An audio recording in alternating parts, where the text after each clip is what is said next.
우리 증시도 새 정부 출범에 대한 기대감에 부풀어 있습니다. 지난 5번의 대선 후 증시를 분석한 결과 대체로 대선 후 2년간 증시가 화랑을 보인 것으로 조사됐습니다. 이번에도 비슷한 양상으로 진행될 거라고 합니다. 먼저 화면으로 만나보시겠습니다. 역대 대통령 임기 초반에는 새 정권에 대한 기대감으로 증시도 상승세를 보였습니다.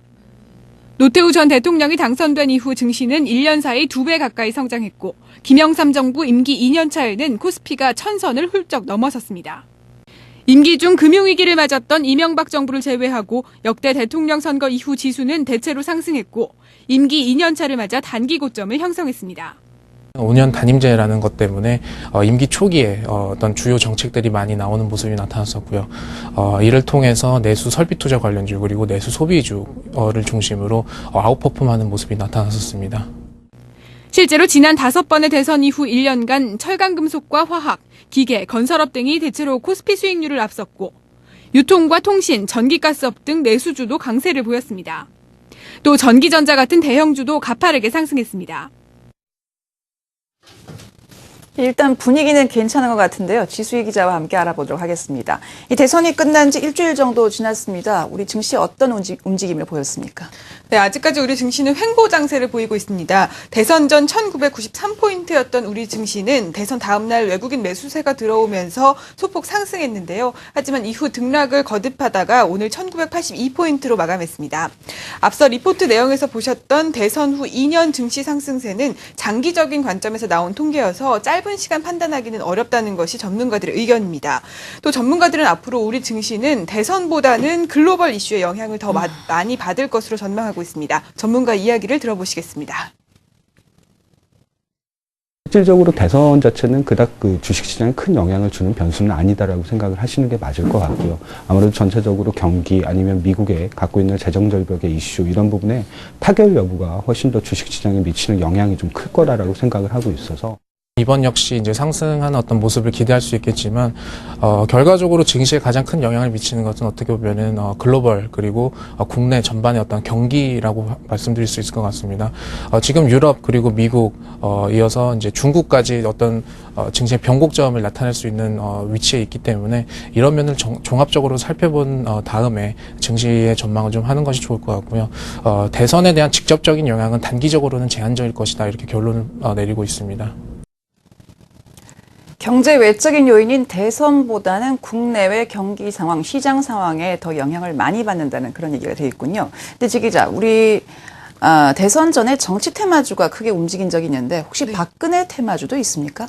네, 그 전에 많이 움직였었습니다. 하지만 시장에서는 이 당선인이 확정된 이후에도 공약별 수혜주 찾기가 한창 진행되고 있는데요. 증권사에서도 이 애널리스트들이 자신이 커버하고 있는 종목이 당선인의 공약에 어떤 영향을 미칠지에 관한 리포트를 쏟아내고 있습니다. 이 박 당선인의 정책에 따른 수혜 업종에 대해서는 어예진 기자가 정리했습니다.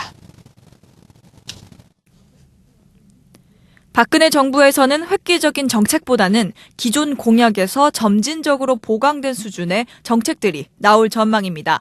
관심 업종은 에너지와 보험, 바이오, 제약, 유통과 유틸리티 등입니다.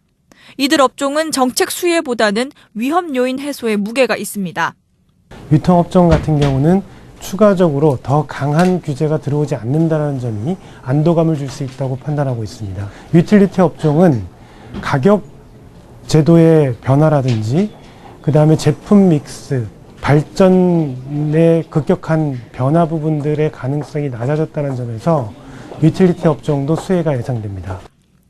반면 건설은 이미 제시된 공약도 풍부한 데다 이를 중심으로 새 정책에 대한 기대감이 커 긍정적인 전망이 잇따르고 있습니다.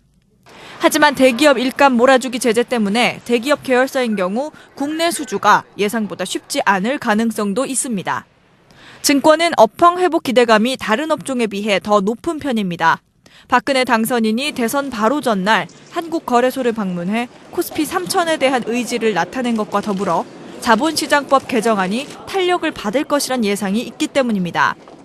여기에 박 당선인의 미래창조과학부 신설에 대한 강력한 의지 표명 덕에 IT와 소프트웨어도 추가 성장에 힘이 실리고 있습니다. 화학업종은 전기차 산업을 육성할 것이라는 공약이 있기는 하지만 즉각적인 효과는 미미할 것이라는 게 대체적인 전망입니다. 교육 서비스도 공교육 정상화와 사교육비 경감 의지에 대한 우려는 있지만 상장 사교육 업체에 미치는 영향은 적을 것으로 전문가들은 내다봤습니다.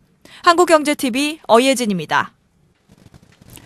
리포트 내용 중에 박당선인이 임기 내에 코스피 지수를 3,000까지 끌어올리겠다라는 얘기가 나왔는데 지금 시장의 반응은 어떻습니까? 네, 이 3,000이라는 수치에 대해서는 의견이 분분합니다. 하지만 증시 화랑에 대한 기대감은 높아지고 있는 것이 사실인데요. 대선 후 외국인 자금이 지속적으로 들어오면서 증시 상승을 이끄는 원동력으로 작용할 것으로 보입니다. 또 기업 활동이 위축될 것이라고 우려를 낳고 있는 이 경제 민주화 공약에 대해서도 장기적으로는 기업의 투명성이 강조돼서 우리 증시에 긍정적으로 작용할 것으로 보이고 있습니다. 전문가들의 이야기 들어보시겠습니다. 충분히 지금 아시아 증시로 다 돈들이 들어올 때 한국 증시로 많이 안 들어왔던 부분들이 있기 때문에 이 부분만 어느 정도 정상화되더라도 한국 증시는 충분히 지금 상승 가능성이 있는 게 아닌가 이렇게 평가하고 있습니다. 이런 이제 경제 민주화 관련된 정책들이 이제 구호로만 끝나지 않고 실질적으로 많은 논의를 통해서 우리 정책에 반영이 된다면 증시의 디스카운트 요인 해소에 많은 도움이 될 거라고 그렇게 판단이 되어지고요. 네, 우리 증권업계는 지난해 글로벌 경기 침체로 거래 대금이 줄면서 그 어느 때보다도 어려운 시기를 보냈는데요. 이 때문에 새 정권에 대한 증권업계 기대감도 역시 점점 커지고 있습니다. 네, 새 정부 증시 전망 지수희 기자였습니다. 잘 들었습니다. 감사합니다.